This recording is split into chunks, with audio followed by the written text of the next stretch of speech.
Right, it's recording.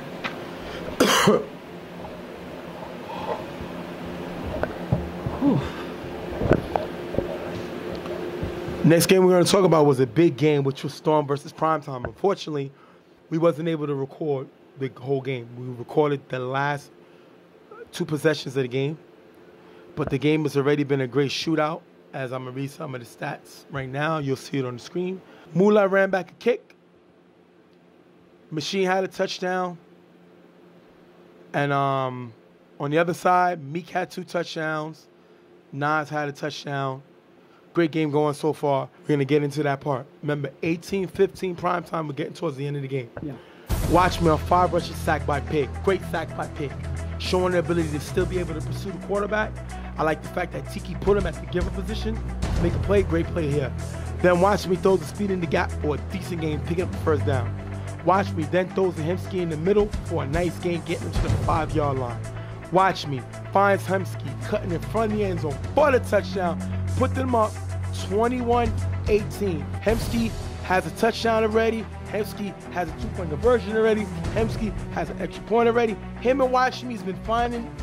Watchme was able to find him. Taco wasn't really involved this game, but it didn't matter because he was able to move the ball to other receivers. Great play by him. And I think that Primetime has been paying attention, and that's kind of the reason why Taco hasn't been as successful in this game. They've been watching him in this game. But then when you have Hemsky step up and make plays, you have Moolah run a kickback. Guys are stepping up in this game, and you see here it falls into these guys to step up to help win this game. Now they have to lead because people like that step up. Great play by Hemsky to make something happen for them to score here. Tiki has an opportunity to win the game. Yes. Thanks to several plays he played with. Tiki on first down throws a Pratt in the gap. Picked off by Machine, ending the game 21-18. If you look here, Meek was open deep. Tiki never let Bo block, and he throws the interception, ending the game for Storm. And I gotta go through this one because if you look here, Tiki's dropping back. You see him, see Pratt cutting on the sideline. He goes for it. Machine is watching him. You see him turn towards Pratt, sees where he's at, and is about to throw it. Machine is already reacting, knowing that it's going to Pratt. That was a mistake on Tiki's part. He made himself. He let himself telegraph where he was going, and because of that, Machine was able to read it. If he would have gave himself a couple more seconds to span the field a little bit better, something that Tiki had an issue of doing all season, you would see that Meek is open downfield, wide open. Nobody reacts to him. After he already had 2 touchdowns. You see the defender run with him, and then all of a sudden stop. This is before the ball is thrown. So a second or more, this is an easy deep pass for the touchdown and a walk-away win for Tiki and Primetime. But because Tiki was rushing to get the pass off, it leads to an interception, and the opposite of what he needed to happen is what happened on first down. Shout to Storm. We were on the field recording, but we would glance over. They was getting smacked around. Yes. It was the Nas and Meek show. Ooh. They were killing them. They couldn't guard them. They talked at halftime. Yeah. Disco talked to these guys. They came back together and won this game. First of all, they go to 4-1. Yeah. This seems good. This seems good. They lost 1 game. And the 1 game they lost was a drop, if I recall, by Dre. Yeah. You know what else this team is good at? They lead the league in scoring. Scored close to 22 points a game. About 3 touchdowns. And that's with them. And you know what's the other thing before you finish? Go ahead. They have, I would say, the 6th best defense. Not great. It's only 11 teams. 6 is kind of middle of the pack. Yeah. They give up about 16 points, but they're always playing Iron Man. They usually give up 16. They scored. Tiki was able to score 18. It's their average. Yeah. They usually score 22. They score 21. Their average. The thing about it is this team is short-handed. Yeah. and they won. This team has a hard time stopping people, and they won. This team got buried. Meek with 2 touchdowns, Nas with 1, but they still won. This team's best offensive player did not score. I don't even know if he caught the ball, and they still won. You got to give it to their leader, Disco. You got to give it to their owner, Mez. Yes. This team is for real. They're a little short-handed. Got to get that together. Yeah. But this team is good. You got to respect them. And they hold strong no matter what. And they've won a lot of close games this season because they held strong. Yeah. They fall right into their normal average in terms of points. Usually they only average about 16, like you said, because they only give up 2 touchdowns, and you got to count the extra points as well. Right. But this time they gave up 3 touchdowns, a little bit more than the average. So the 2 points extra is kind of a little deceiving. They gave up more touchdowns than they usually give, but that still shows that they're playing on around their average, and they still scoring consistently the way that they should. I think that this team has the potential to play even better than they played today, and better than they played. Even though this is their average, they have the potential to play better. But they're getting the job done regardless of what anybody says, and that's something that you have to respect in this team. I mean, before we talk about primetime, they got, I think, the best kick returner in the game this season, Moon. Yeah. He's the best return man in the game right now. In this BQFL division, he's the best return man in this game. Don't kick him the ball. Don't kick him the ball. I'm sure a lot of teams are going to follow that advice. Taco has been the biggest sleeper player in. Now, Nas scored. He didn't score. Taco didn't score. So we didn't see the offensive battle we wanted to see. But Taco had an intel doing it defensively. Then you got guys like Machine. You got guys like Speedy. They got a good defense. And watch me through no interception. And that is huge because he throws at least 1 or 2 in each game. It seems for real. On the other side, primetime. They scored 18 points. Tiki threw 2 interceptions. One that ended the game. That can't happen. This team is the 3rd highest scoring in the league. They score 19.8 points a game, close to 20 points a game. That's pretty good. But they give up close to 18 points a game. Yeah. Which is about 3 touchdowns, which is why they're 2-3. And I know they had one game that they said they had to leave, and I only go by what you did. And your record indicates who you are. They're in 2-3 with the best 1-2 punch in the game, and Nas and Meek, but they can't stop anybody, which is why Storm was able to jump back into the game and win it. I'm gonna disagree with you a little bit. And you saying that this team, the record reflects who they are. Because there's a lot of things that are not necessarily shown when you look at their record. They have 2 of the best receivers in the league in Nas and Meek. And they're very consistent no matter who they play against. Their defense struggles, but they have capable defenders on their defense. They just haven't been successful. They haven't put it together.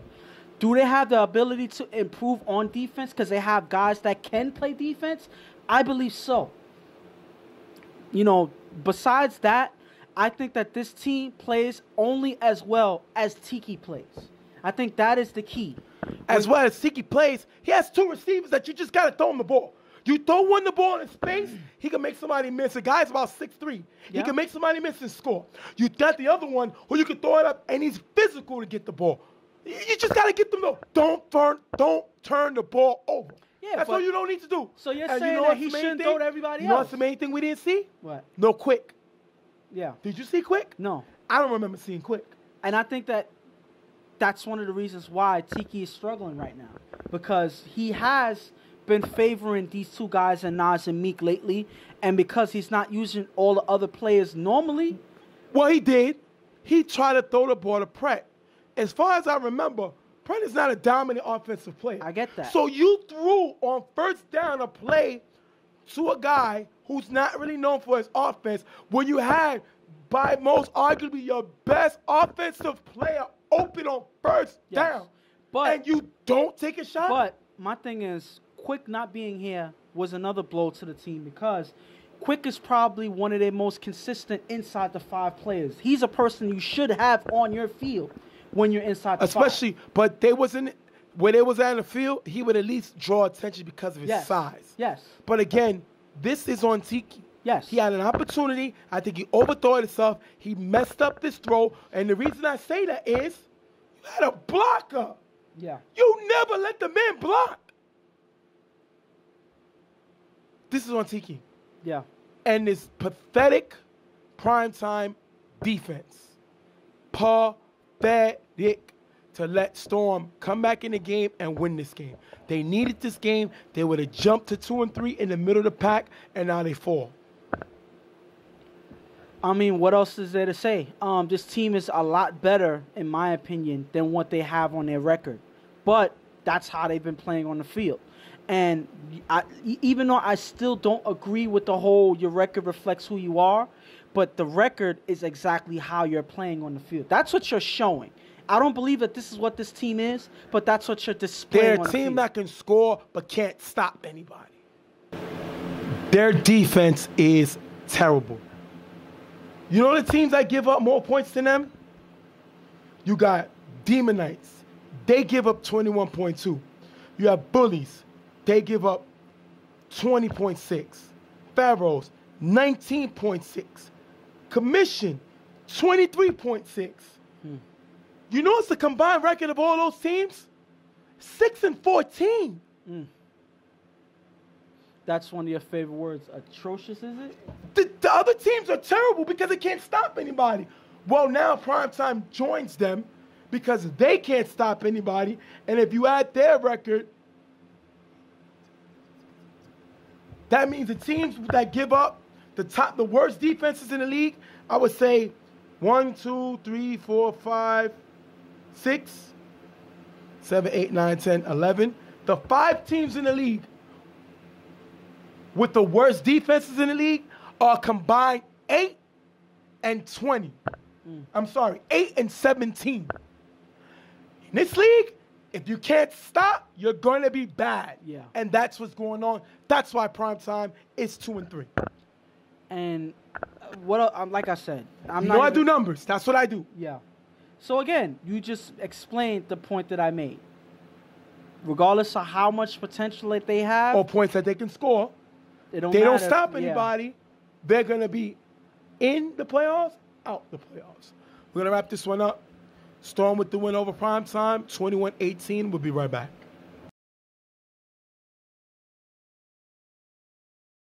Next game up, Pharaohs versus Bullies. I like the Pharaohs. I especially like the pickup they made. They picked up Dave, Spartan quarterback Dave, former Chiefs player, Chiefs/Braulio team Dave. He's a big pickup for this offense. He has a mastermind, but he does have some hands too. And I think that the combination of both of that is what makes him a valuable person to add to this Pharaohs team. Not only is he he has hands, so he makes a decent tight end or slot receiver, helping you drive down the field, but he's also a person who has IQ of a quarterback, so he knows what routes to run, how to manipulate the defense, knows how to set up plays for the quarterback and Bieber, how to strategize with him. So that extra IQ that he adds to this team is very beneficial for their offense. And then they play, I think, one of the most dangerous teams in the league, Bullies, and I feel like I didn't say best team. I said dangerous. They have the ability to score on first down every time they step on the field. Nobody has more first down touchdowns than the Bullies. Nobody stretches the field on the least amount of plays than Bullies. This is a straight swing for the fences team led by the quarterback, Paul. And they've been mostly successful on any team they have been successful on virtually every team that they played against. Yep. They were able to at least get one downfield touchdown on first down, believe it or not. especially when Pierre's on the field. Yeah. I haven't seen anybody really been able to stay with him. No. He is the only person rivaling Meek and Nas in terms of receiver play in this league. Right. Because this man has been dominant going Different from downfield. Taco. Yes. Taco's a more red zone guy. You Yes. get him the ball. Red We're zone. talking about as far Yes, I'm talking about just downfield. throw it down yes. He is dominant. He is probably one of the tallest guys on any team in this league. Right.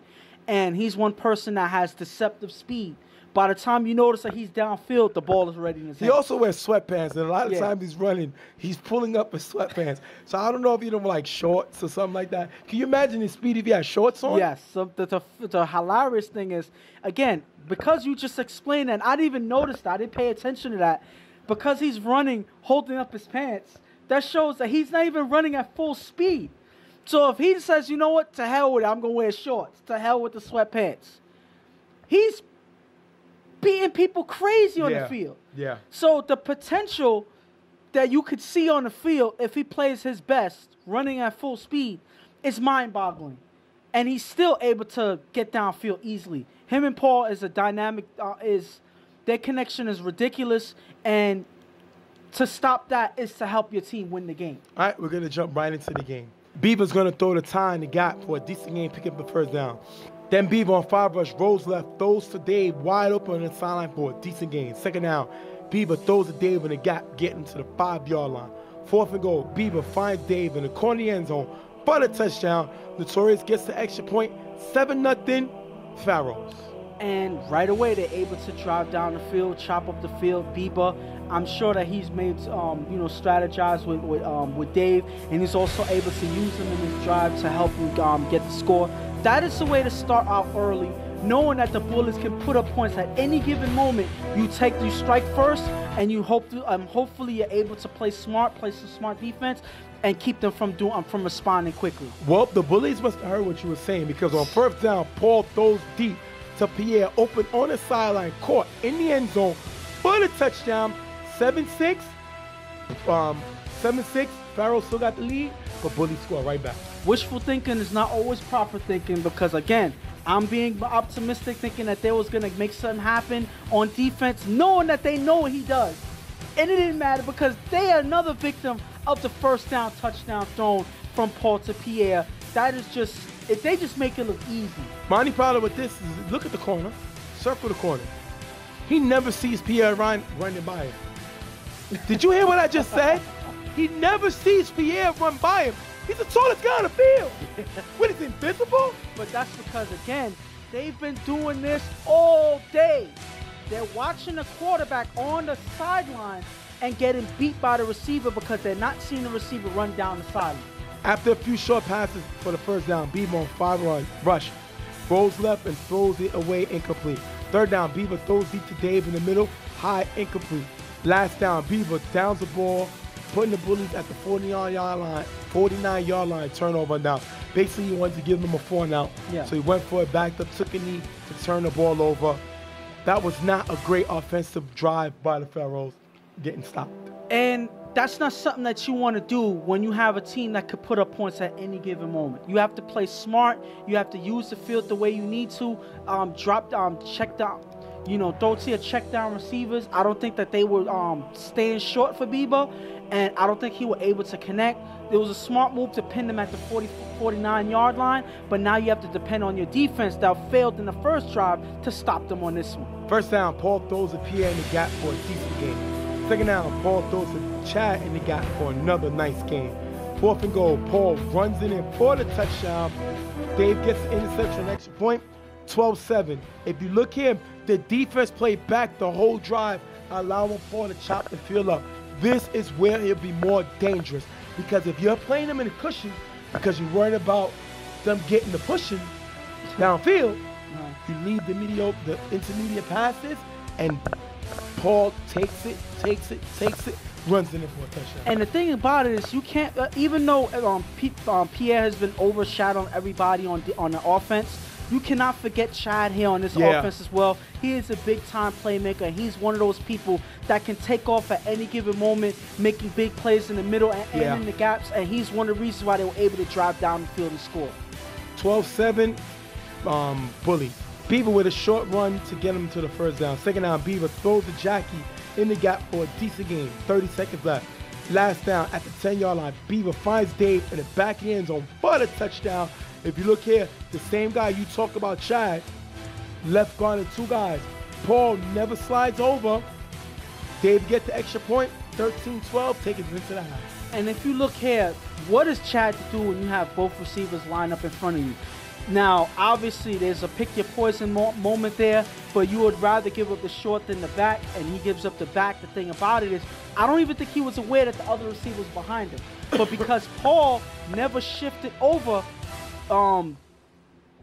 he is forced to guard the receiver in the front, not seeing the receiver behind him, and the other receiver's left wide open for the touchdown. We're going to go into the half. Pharaohs take the lead back 13-12. Keep getting Dave the ball. It's not a speedster. Not at all. The guy runs like a statue. But then he has that quick step. Yeah. So the thing that's deceptive about him is you never know when he's going to turn up. Yeah. So if you play a cushion, he's going to take that quick 7-yard out, 10-yard out. If you play him hard inside, he's going to use that quick step. And the way his weight shifts, it makes him give him an extra step. If you looked at that touchdown, because of the way he shifts his weight, it takes him his momentum that way that much quicker, screening off the defender for the touchdown. Keep giving Dave the ball.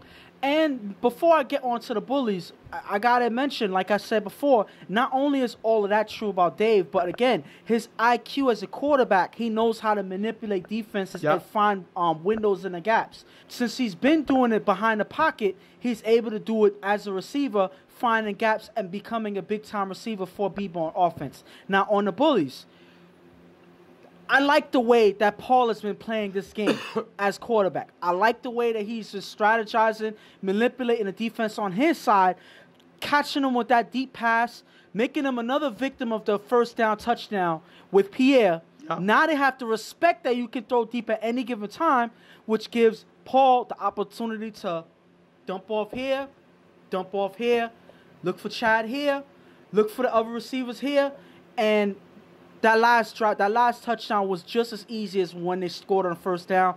If they keep it up and not make mistakes that Paul made on defense, I think that they'll be just fine in this game. We're going to jump right into the second half. Paul on 5 rush, throws short to Child, runs through the middle for a nice game, picking up the first down. Paul on 5 rush is sacked by Nuji. Big sack by Nuji. Paul is not a big-time runner. That's a big sack by him. Second down, Paul throws to Remo on the sideline for a decent game. Third down, Paul throws deep to Keith, who gets behind Prophet in the back of the end zone for the touchdown. Keith's both feet in, 18-13. Nice throw by Paul, and Keith keeps his feet in. What do you think of the touchdown? Because the guys thought he was out of bounds. And I'm going to say this. First of all, regardless of what you think, Paul puts it right where only he can get it. Yep. So Paul is a quarterback that you need to pay attention to. And he's accurate with his very ball. accurate going downfield. This is his bread and butter. Do not allow him to do this. This was moneymaker. Yeah. This is what he sends the kids to college with. This is what he buys them other house with. Yeah. Stuff like this. Now, if you see Keith right here, this is very close, but I think that he just is able to keep his feet in bounds as he makes a catch before falling over. That's because Paul was able to put it right at the sweet spot all you had to do is focus to give on the Keith feet. the opportunity, like you said, to focus on the feet and keep himself in bounds. An inch outward, and that would have been out of bounds. Right. But because the pass put right there, Keith was able to keep in bounds. That's an impressive touchdown. And that's a great call by the ref. I don't know who that guy is. Shout to me. Great call by the ref right there. 18-13 bullies. First down, Beaver on 5 rush, throws deep to Ty, open on the sideline, knocked away by Pierre. Beaver then throws to Dave in the gap for a decent gain, picking up the first down. Beaver with 2 short passes for a decent gain. Third down, Beaver scrambles on 5 rush, throws the cane in the middle with 2 defenders on him, picked off by Chad. Nice block here. Chad runs it all the way to the end zone for the touchdown. 25-13. If you look here, Roy was wide open on the side. And it's crazy because just saying that he was wide open is an understatement. He's standing there by himself, literally shouting Bieber's name. I don't think he was shouting directly Bieber's name exactly. I think that he was calling him something else because he was upset that he's not seeing him wide open on the field. Wide open. So because of that, Bieber, I think because the pressure was coming in and Bieber only saw the pressure, he was trying to get it off. and he throws it to the receiver he felt most confident with on offense.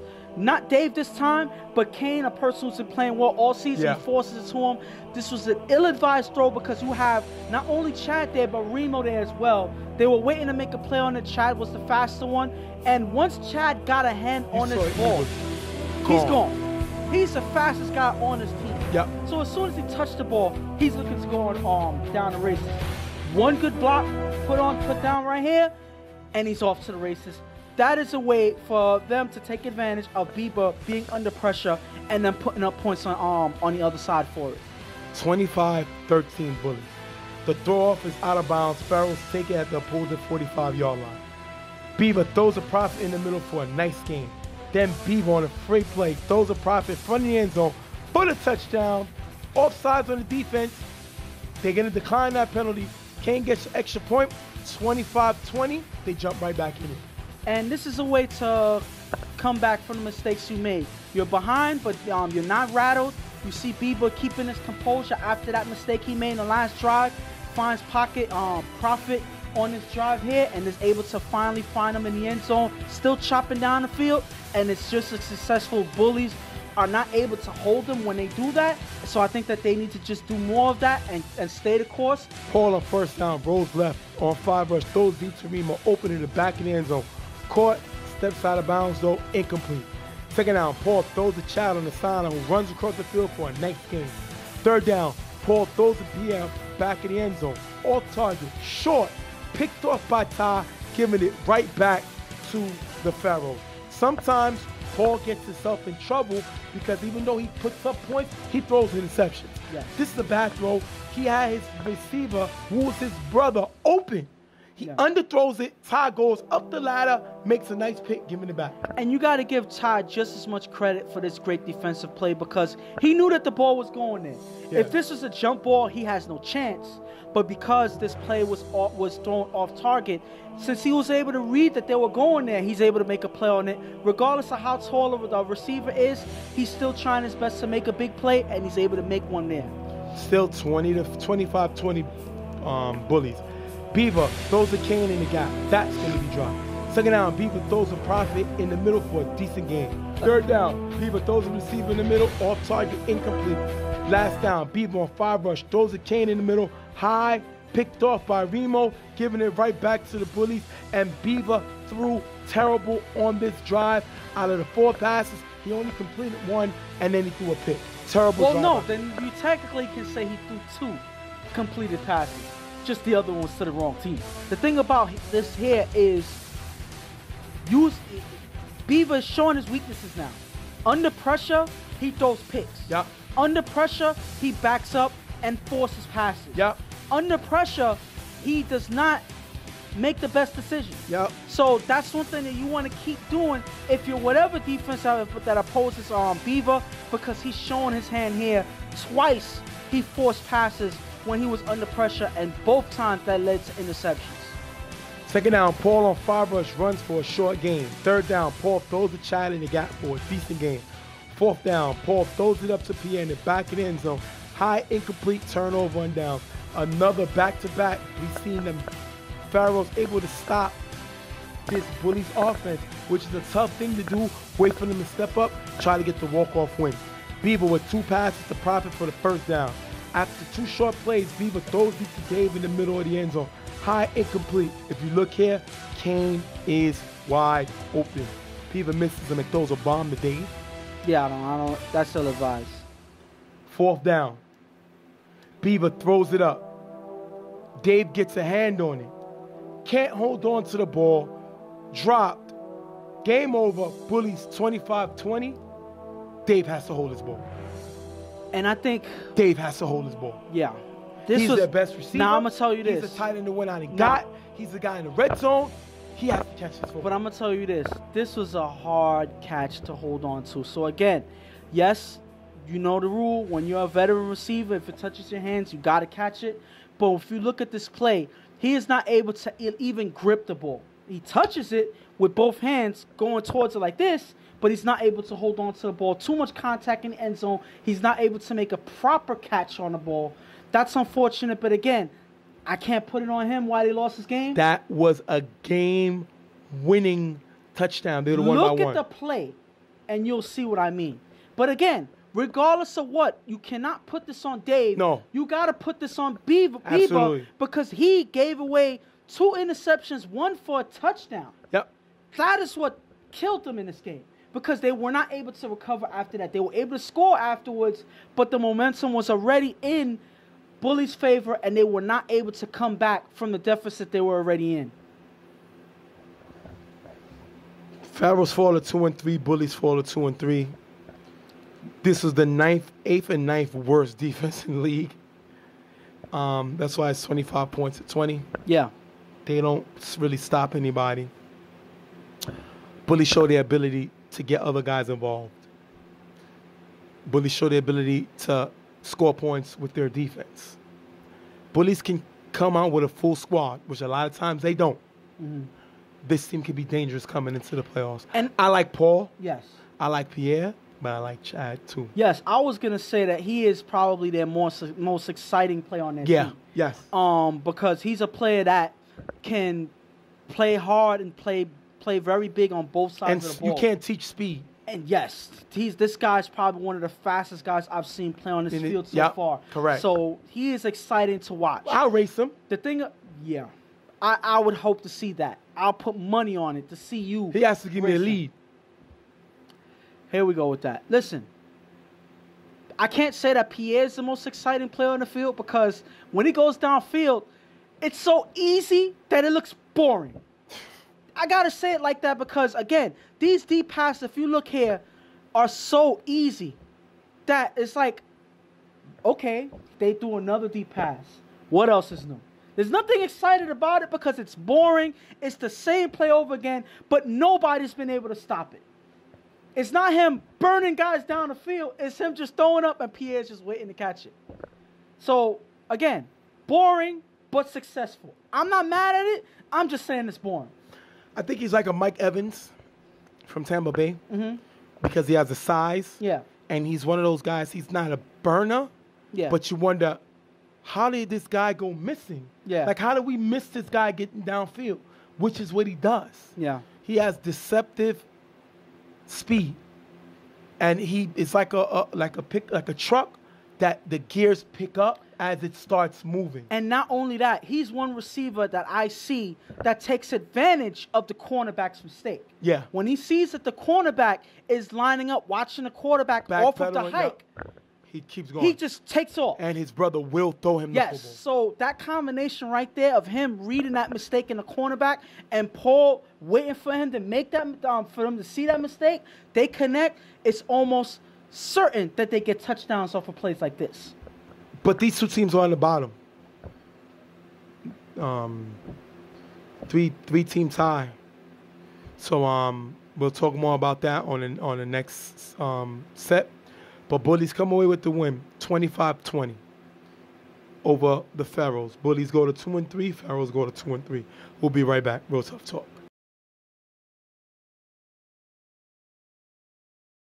Next game up, East New York versus Demon Knights. East New York is coming in. They're undefeated. 4-0. Top team. Everybody seems like they're waiting for Prime to make that big mistake to lose the game. Why don't they give this man some more respect, man? He got if I'm right, the man has the number 4 offense. But the biggest thing about that, they have the number 1 defense in the league. How does that happen? They don't have nobody on this team that I feel that I can write home about as a big star, big, effective player that's dominant on whichever side that they play on. And that's on either side, offense or defense. But they make it happen. These guys play together. They play to each other's strengths, and they figure out ways to win games. So, again, regardless of who they have on the field, they make it happen, and that's why they're number 1 right now. Demon Knights come in the middle of the pack. I mean, they got their quarterback late. Fish is a quarterback. He can actually win games if they have him throwing. Unfortunately, he's not throwing this game. Yeah. This team can't win without Fish throwing. I mean, I like the unit pickups that they picked up. They picked up a lot of good guys from the unit. Yeah. But this team needs to play more like a unit if they want to be respected in BQFL. And let's be honest. In leagues like this, you don't have a quarterback, you're not winning. You don't have a quarterback that can play, you're not winning. And when you don't have that, they haven't had that consistently throughout the season. That's why they've been struggling this season. When Fish comes out, they're a completely different team on offense. But it's hard to say that that's the actual team when he's here because he's not always here. So there's yet another time where Fish isn't here. You have to have a couple of guys step in and figure out if they're going to hold the fort as quarterback. Hopefully this works out for them throughout the game against the #1 team in the league. We're going to jump right into the game. Prime time. We're going to jump right into the game. East New York gets the ball first. Prime with a pass, a pop in the gap for a decent gain. Then Prime's going to throw to Feely, open in the middle for a nice gain, picking up the first down. Prime with 2 deep passes, out of bounds, incomplete. Take us to third down. Prime with a deep pass to Feely, open it into the end zone for the touchdown. Pop is going to get the extra point. If you look here, Flash is stuck guarding 2. Tommy here never slides, leaving Feely open for the touchdown. And we've been seeing this happen this whole week. Guys playing the middle, not sliding over, not communicating with their other defenders on their team. And because of that, because he doesn't slide over, Flash is left guarding 2 guys. What can he do? Guards 1, the other one's open for the touchdown. On the throw-off, it goes to the touchback. Demon Knight's going to start at the 10. That's another weapon. With Birdman throwing the ball off, that's another weapon starting them from the 10. Gio is going to get the start. Gio? Yeah. Gio's starting. Gio throws the mat in the gap for a decent game. Then Gio with 3 passes to Kaheem in the gap for a nice game, picking up the first down. Gio throws to Keyshawn on the sideline for a decent game. Third down. Gio rolls left, throws the Tommy to back in the zone, picked off by Bobby, giving it right back to Demon Knights. If you look here, nobody stays short, and I guess Gio decided to go downfield.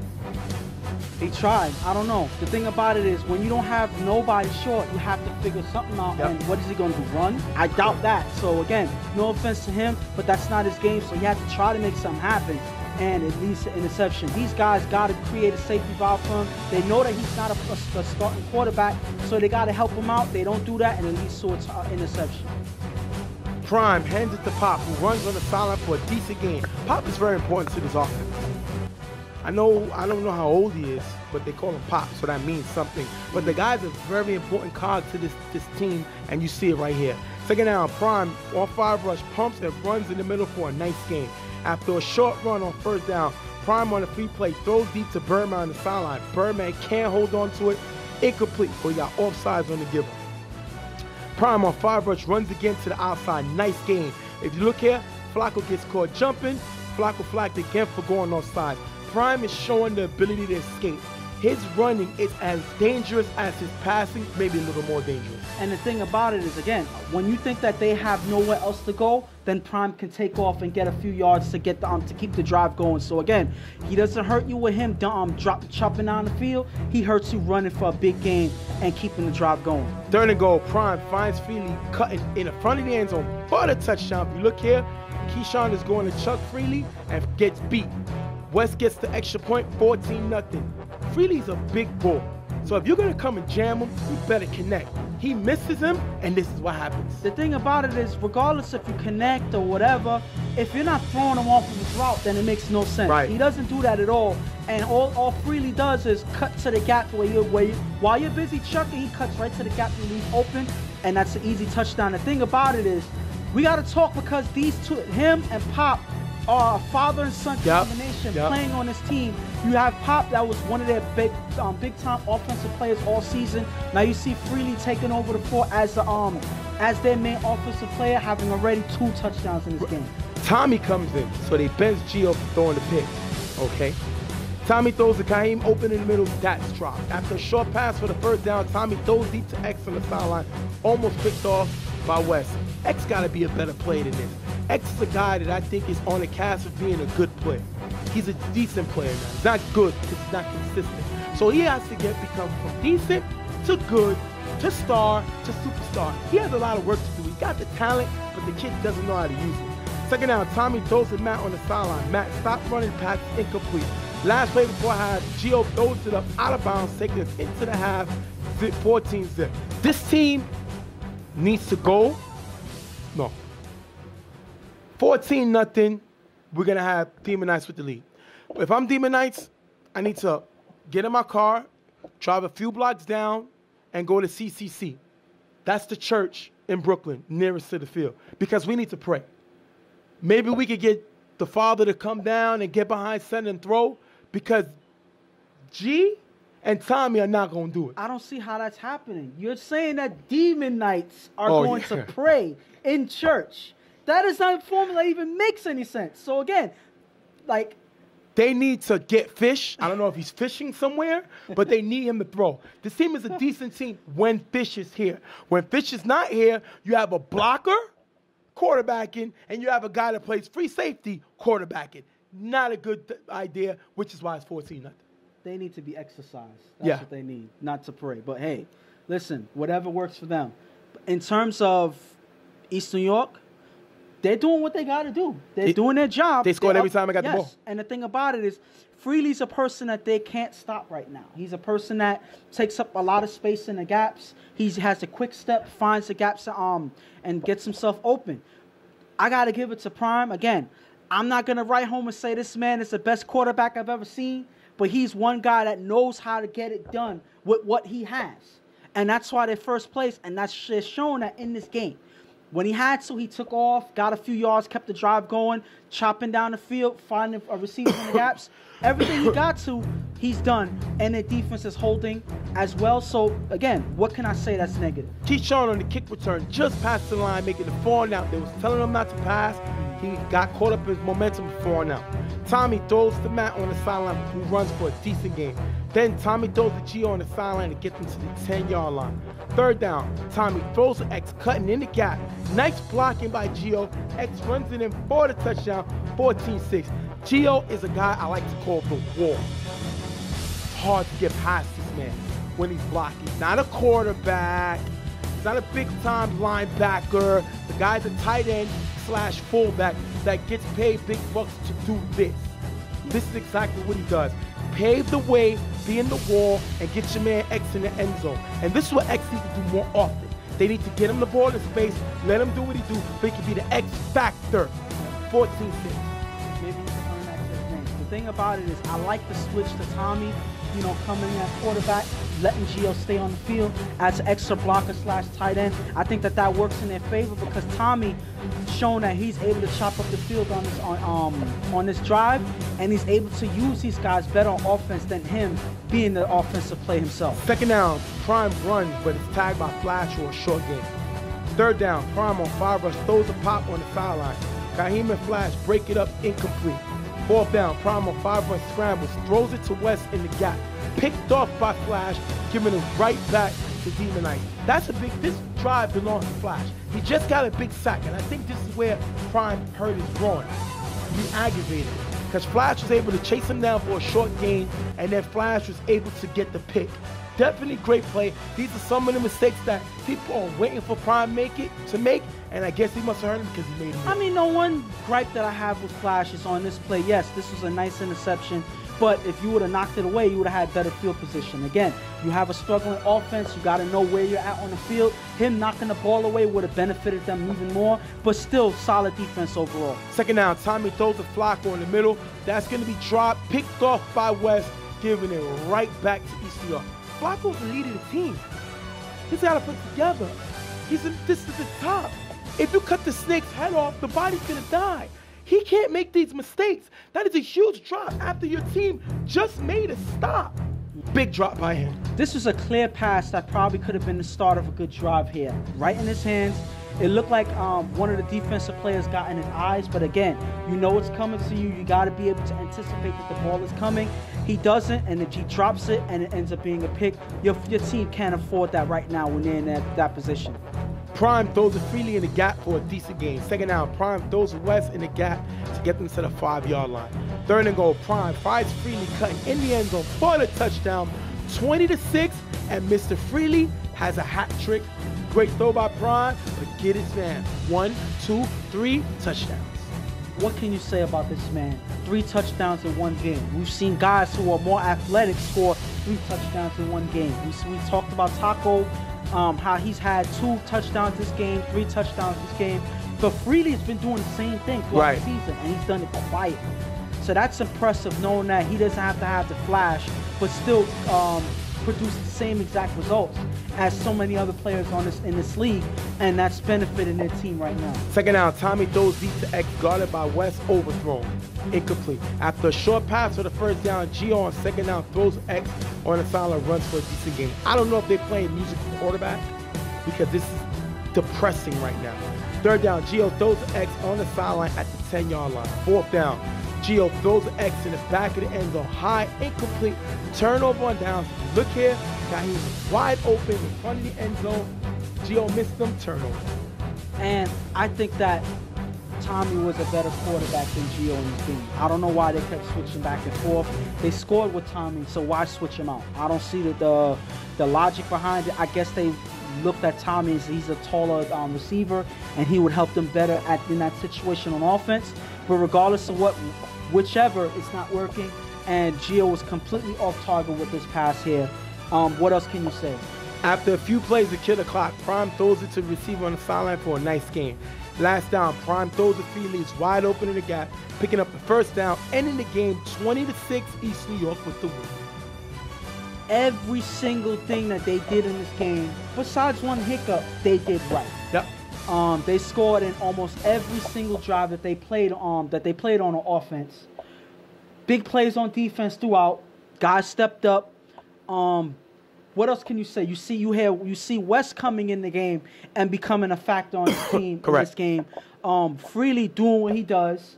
You have Pop with a few plays in this game, not as solid as he usually is, but Freely took over the helm of offense in this game at least. Yep. And Prime doing what he got to do, taking off when he needs to, buying himself time, throwing accurate passes as he chops down the field. What negative can you say about this team at this point? 20 points they scored, which is their average. Their average is about 19. Yeah. 6 points they gave up. They average usually giving up 12. That's why they're 5-0. You know, I don't think they're the best team in the league, but, you know, they have to be top. I mean, you think they are, and we'll go over our rankings at the end of the show. Yeah, like I said, I'm going to go into more detail, but I think that they are the best team in the league right now because they're the most consistent regardless of who they play. And Demon Knights, right in the middle of the pack, 2-3 right now. They need fish. They want to beat these teams over them. Don't sleep, Chiefs, Buttercups, Storm, East New York. They got to get fish. All these teams have quarterbacks. Prime for East New York. Watch Me for Storm. Tommy for Buttercups. VIP for Chiefs. Now they have Nick on for Don't Sleep, Tiki for Prime Time. If they want to beat these quarterbacks above, and you still got Pierre behind him, you know, for the bullies. I don't really believe in Beaver. I don't really believe in Heckle right now until you're able to turn it around. You mean Paul, not Pierre. I mean Paul. Yeah. So Paul's behind him, who's another good quarterback. They got to get a quarterback. Fish has to be here, especially coming into this week's game because they need to start the momentum for the last game of the season leading into the playoffs. So they got to turn it around. This is a game that I think they could have had, but once they started rotating quarterbacks, they had no shot. So that being said, we're going to have a very special treat for y'all. We're going to take a break, and when we come back, we're going to give you an interview with the team that just won this game, East New York. We're going to get their starting quarterback, Prime, on the phone. And we're going to talk to him about what's going on with them this season and what he thinks about the team and certain players. So with that being said, we're going to be right back. We're going to take a break. East New York coming away with the win over Demon Knights, 20-6. We'll be right back. All right, people, like I told y'all before, you know, we have a great special treat for y'all. We're going to talk to the starting quarterback of East New York, the first place 5-0 team, quarterback Prime. Prime, what's going on? What's going on, James? What's going on, Ghost? What's going on? All right, Glad man. to be on the show. All right, thanks for being with us, man. We're going to jump right into the questions, man. Why is East New York 5-0, but it's labeled like a sleeper team? I don't know, maybe because no one believed in me, ever believed in me. So as East New York boys, we not that team that always be talked about every time we enter a season. So we're not that team that always be picked to win it all. But my confidence in the way I ball, the way I play, I always expect to be on top, and I always expect to win it. So everybody else have us as a sleeper, but since the season started, I looked at myself as a favorite. Now, you're in 4th place in scoring. Score about 19 points a game, about 3 touchdowns. Mm-hmm. But you have the top defense in the league. Why is nobody talking about that defense this year? Because you see, there ain't too many big names on the defense. But once I get them players I pick up, players that have been playing with me, I make sure I let them know the defense is important. And that's a big part of the team, the defense. I wouldn't be 5-0 without these guys. They play hard. They hustle. That's the most important thing. They play as a team. They talk to each other. And they get the job done. They do their job. I do my job. Now, we got, before I let Ghost ask you the next question, we got insight that after your last game, which you won over Demon Knights, you pulled the groin, was one of the things that we were rumored, our inside sources tell us. Tell us about that injury. Is that true? And if you're going to play in the season finale game this Sunday? Yeah, I pulled it a little. It's groin that's been bothering me since last spring. I pulled it twice last spring, and on that last throw on that touchdown, I kind of pulled it there. But it ain't as bad as how it was last year. So, yeah, I'm going to sit out this Sunday. I would definitely be ready to go. Like, I'm a warrior. I played on 1 foot against OTF in the championship game, played through that whole playoff on 1 foot. So this right here, I'm going to play through it. I'll be ready to go to playoffs, give it my all, and I expect to take it. That's all. All right, Prime, I just got one quick question for you. Y'all played as East New York together with Tiki and Disco. They split apart with y'all this season to have their own team and play in the season pretty much against y'all. There's some that said that since y'all split, that even though y'all have a good record, you're still not a strong team as East New York as you were when you had these guys on your team. What do you say to that type of criticism? All I say is, like, we won championships. Nothing against them. I love playing with them guys, Disco and Team Primetime, adding them to the team when we get together. But I won championships without them guys. And then when they came, I won with them.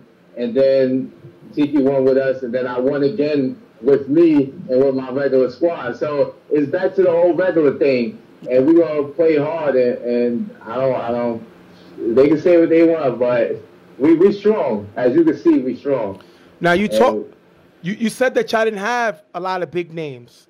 You got guys like Freely, Pop, West. That's just a few guys on the team, but these are not stars on other teams. If they were on other teams, they probably wouldn't be starting. What do them guys bring to your team that other people don't know? What they don't know, they bring the fight. They bring the hunger. I had many practices back in the days with these guys, and they really consistent. Every time I'm out there with them, they consistent. They want to win. Trust me, them guys is very good players, as you can see. Like when I'm out there throwing, I get these guys involved. They come to play. They believe. And when other guys don't believe in them, if you don't believe in them, they're not going to give it their all. But with me, they already know I believe in them, and they're going to give it their all, and they're going to play to the level they know they can play on. That's the highest level. And them very good. They special to me. They all stars to me. They might not be to anybody else, but they all stars to me. And I'm making more stars also, because I'm going to give them that ball so they can go out there and make plays. As you can see, Freely, he up there on top when it comes to touchdowns. Right. And Pops, you already know, Pops, he been there with me for day one. I would have never won a championship without him. Right. But he kept me going. He kept me believing, like, don't give up, Prom. Keep going. Don't do it. I'm going to keep going out there with you. We're going to get it together, and we're going to pull this out. And definitely shout out to Ryan Jada for coming along and adding that extra boost last winter. And they back again. And once again, we're trying to do it again with you guys, definitely. Let me ask you one more question, something that you know the inside of. Nas was supposed to play with Storm. You know, him and Disco are kind of, you know, they're close. Disco kind of taught him the game. Were you surprised when you see Nas not play with Storm and go and play with Primetime and Tiki? Yeah. Yeah, I was totally shocked because I spoke to Nas before that even happened, and I wanted to see where he was going to be in the summer, and he let me know that he'll be with the Storms because, he played with us. He won championship with the East New York boys, so I wanted to see if he wasn't coming out with them, that he always got a spot to stay here, but he said he was going to stay with the Storms, and I was definitely shocked when I talked to him, and he said he was switching over to Primetime. So, loyalty is the number one thing to me, and I even felt some type of way with that move. So, but I wish him the best of luck and hope it works out the best for him over there. All right, man. We're going to thank Prime for being here with us. Definitely. Congratulations on the success this season. We want to wish you a speedy recovery. We respect the fact that you're going to sit down the last game of the season in order to be healthy for the playoffs, man. That's a guy that's looking at the gold and not just personal accomplishments. And we really respect that, man. We really do. Yep. Thank you very much. Thank you for having me on the show. I love this show. I look forward to it every Friday. I wish the show comes out as soon as we finish the game and get home on Sunday. But y'all got to do what y'all got to do, man. That's respect to y'all. I love it, man. All right. All right, Prime, man. We'll talk to you soon. Thanks a lot, man. All right now. Yeah, right, go. See you. All right. All right. Yeah, listen, man. You got to be, listen. Team's 5-0. Yeah. They have a chance of going undefeated. But, right now, if you look at the records, it doesn't matter because, the team behind them is Storm, and they're 4-1, and they beat Storm. Yeah. So even if Storm was to win the next game and East New York lose the end of the tie, they'll still be the number one seed. Listen, my thing is, regardless of what the record says, the championship is the most important. So Correct. I don't think that they're killing themselves. He and his team is killing themselves to worry about how they finish. They're already locked up first place. I don't think they're worried about what happens this coming Sunday because, again, you don't want to throw yourself off on a needless game when Right. you have to worry about the playoffs.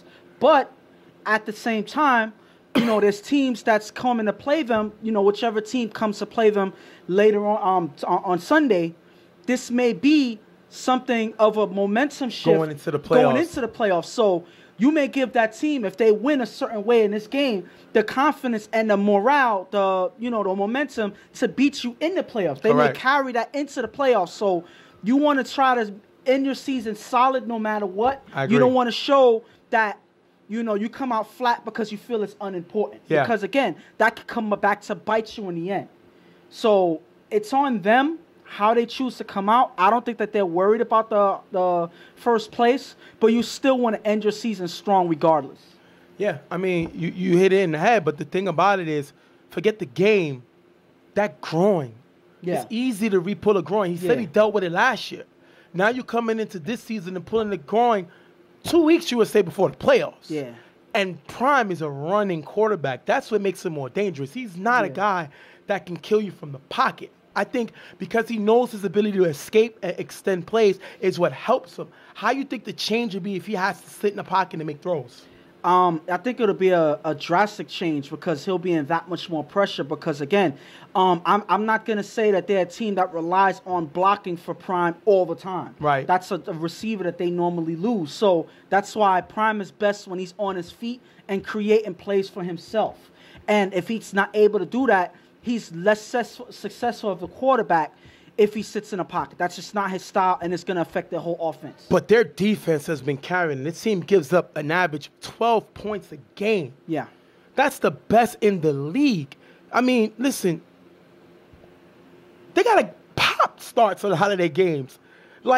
It's amazing that they're able to do that. Freely is their free safety at times. Yeah. It's a big guy. Mm-hmm. So it's just weird. I don't think they can keep this up. But 12 points a game is 12 points a game. They give up 2 touchdowns a game. Yeah. And when you have the number 1 defense and the number 4 offense that score close to 3 touchdowns, we understand why they're 5-0. And hopefully they stick to the game plan regardless of what happens on Sunday because regardless of what, they look good playing throughout these games. I just want to see how, they adjust into the playoffs. Will they keep the same scheme? Will they adjust according to the team that they play? or to just stick to the style that they already have and what's been working for them. It'll be interesting to see, and I can't wait to see it. All right. That's a great interview by Prime. We're going to send mad love to him. And before we wrap up the show, we're going to give you a few things that we want to talk about. First of all, we're going to give you our players of the game. My player of the week has to be my man Freely from the same team we just talked about, East New York. Yeah. The man had 3 touchdowns. This is not a small, slender, I'm a run by you type of guy. This is a big dude making big plays in this game. Great play by him with the 3 touchdowns. And the thing about it is he knows how to get into the gaps. He knows how to, turn it up when he needs to. Obviously, he's not one of the fastest guys on the team, but this man has hands, and he knows how to get through the defense. And I think that's why he's been scoring so much for their team. He's probably one of the main targets on this team, besides his father, Pop, who also plays with this team, who's also a big cog in the offense. So you have a father-son combination, something that we alluded to in the game, that they said that they've been playing together for years. They learned how to play together, and they showed that type of, rhythm that they have together on offense, and they make each other better. And I think that is a big, showing of how good Freely is. And your play of the game?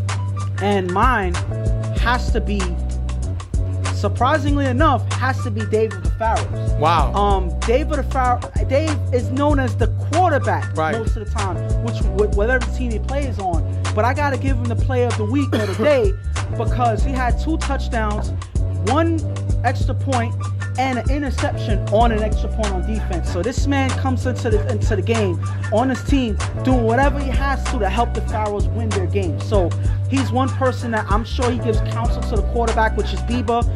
He is a decent tight end, has good hands, and he knows how to manipulate the defense in order to get into the gaps and find ways to score. So he's showing why he has that high IQ on the football field and why he's able to do it without needing to throw the ball for himself. But now we're gonna give you our plays of the game. Mm-hmm. My play of the game has to be from Chad of the Bullies. The guy right here is gonna make a great interception here and not end it here. Follows his block and turn it up to the next level. Afterburners on, flame on, like the Human Torch, and get all the way down the field for the touchdown, coming away, helping Bullies secure this big win.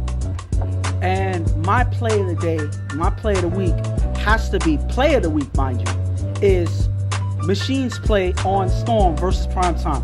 That was the game-ending interception right on first down. Tiki thought that he wasn't paying it. He could have get a quick pass to Pret, getting the, trying to drive down the score.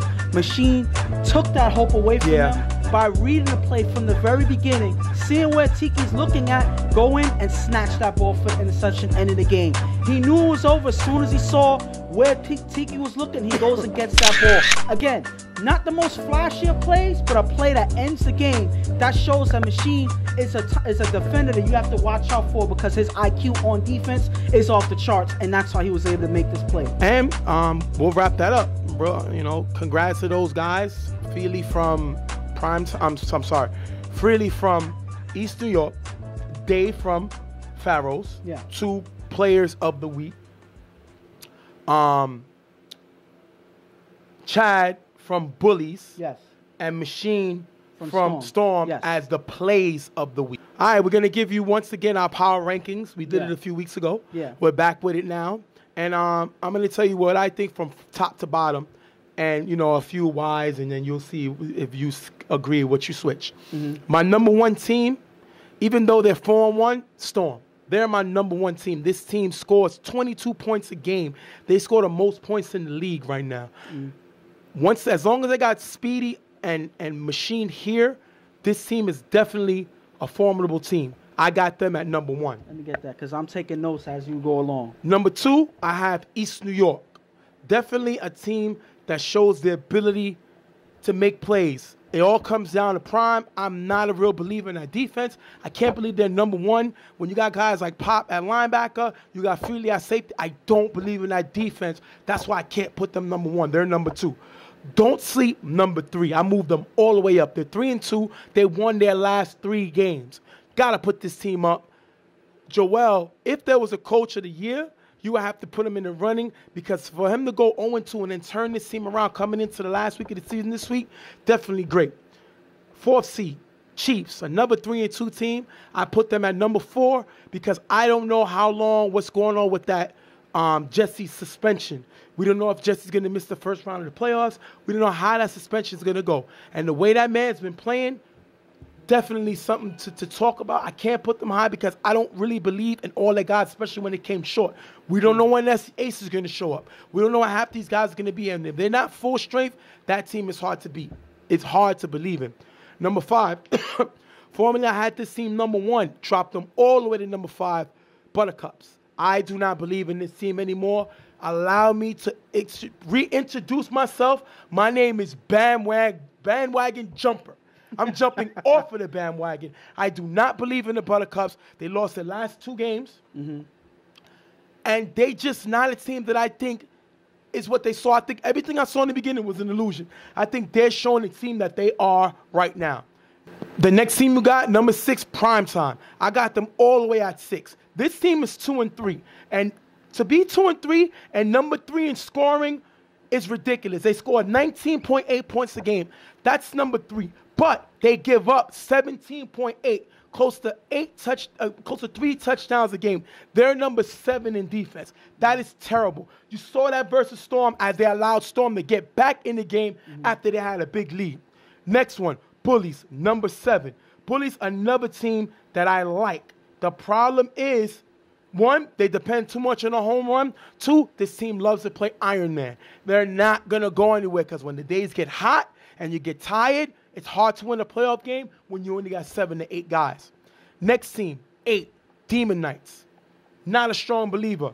I don't know which team is here, which team is going to show up. They're 2-3. I like their team in general.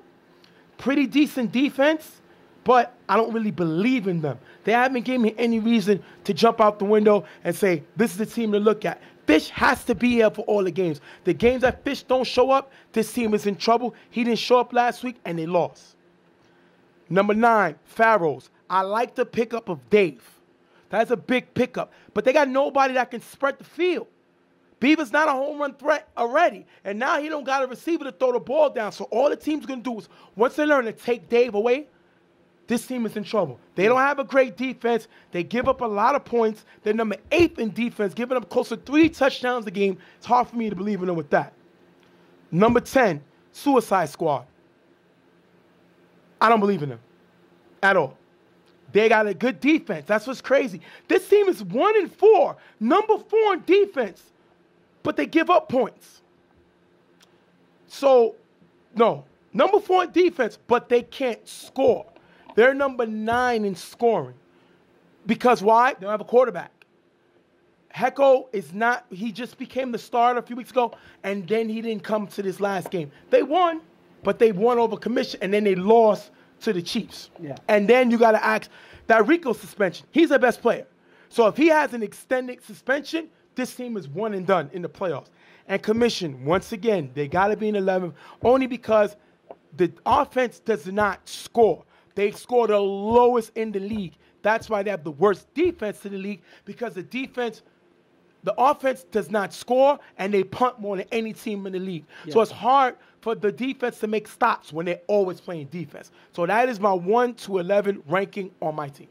And my rankings, of course, there's going to be a couple of differences, obviously, because my opinion sometimes strays away from yours. And my number 1 in the standings is East New York. I have to put them at the top because, again, between them and Storm, they already beat Storm. So they already showed that they already have the advantage over Storm. They're the most consistent team in the league, East New York. Besides Prime's groin injury, they have a lot of other, he's still been able to play successfully throughout. You have guys that have been playing well on offense, even though they don't have the best playmakers in the league. You have guys like Freely, who's up there in touchdowns in the league. And again, he's not the most athletic guy, but these guys know how to get open and make plays on offense. Then their defense, they have guys like Ra, who's very fast, very physical. You have Freely, who's a decent linebacker when he plays defense. Pop, even though I think he's kind of a liability on defense. Kind of. Yeah, but he still makes plays when it counts. So again, I still see them as first place because they got the number 1 defense. So their performance tells the story on why they belong at first place. Storm is a number 2 because even though their defense kind of slacked throughout the season, I think that their defense is better than what they've already showed on the field. They have a lot of talent on their defense. They have Taco, who's still learning. He's very young, very athletic, but he's still learning. He can play better than he already is. Then you have Machine, a person who has a high defensive IQ, very physical. He knows the game. So that's another defensive leader you have that I have to give credit to. Then there's Speedy, another defensive person that leans more towards defense and offense, in my opinion. The best, and they also got the best return man in the game. Yes, you got. Like I said, you're helping me, but you I'm know, just giving you, but you're proving why I'm right on this and you're wrong. You're proving it. So again, they have the personnel to play much better defense than what they're showing. But I still put them at number 2 because they're not as consistent as East New York. Well, that's why I have them number 1. Yes. So again, number 3. Number 3, I have to put the Chiefs at number 3. The Chiefs are number 3 because when they have their core guys, they're very consistent on the field. 3-2. A couple of games that they lost is because one game they lost, they didn't have their quarterback VIP there. They had Asa. That kind of threw off their offense, and that's one of the reasons why they lost. But when these guys are all out and out playing, especially when they have guys like Asa playing, very good defender, played well this season when he's there. When they have everybody there, you have Jesse keeping his composure and playing well on offense, stepping up his offensive game. You have VIP playing to his strengths, running in the when he has to, extending plays. You have a team that can contend with anybody here. I put them on 3rd because I don't see them better than the other 2 teams, but I put them on 3rd. Who I put on 4th is Primetime. I have to put them on Primetime regardless of what their record shows because, again, they have the personnel to beat any team on this that steps in front of them. They have the 1-2 punch on offense, which is Nas and Meek, who are 2 of the best receivers in the league. I haven't seen too many. But they have a terrible defense. Yes, they have a terrible defense, but they have guys that can play defense. It just hasn't worked out. My main crutch on them is Tiki. Tiki hasn't always been the most consistent quarterback in the league, and I think that's why they dropped down in the standings. Because, again, he makes a lot of turnovers that hurt their team. They scored 19 points a game. They scored close to 20. They're number 3 in offense. Yes, but certain times they don't put the games away, and that's my thing. And another thing is, yes, the defense kind of hurts them. That's what puts them down lower and lower and lower. They have the opportunity to be a better team than they are, but that's why I put them at number 4. The reason why I put them at number 4 because I have to put Don't Sleep at number 5. I can't put them above Primetime as of yet. They won 3 in a row, but I still see signs of how they played in the first couple games, and I don't see that going away yet. I'm not fully confident in Nick being their quarterback for the rest of the season and through the playoffs. I'm not fully confident in him. You know what place they're in defensively? 3rd. Yes.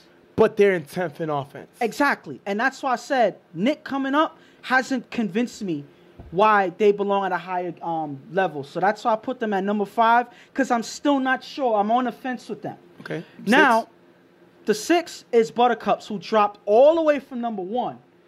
They showed signs of weaknesses. They showed that Tommy doesn't always make the best decisions on the field. True. He showed that in the last couple games that they played. True. Their defense has vulnerabilities as well. They're not the best out there either.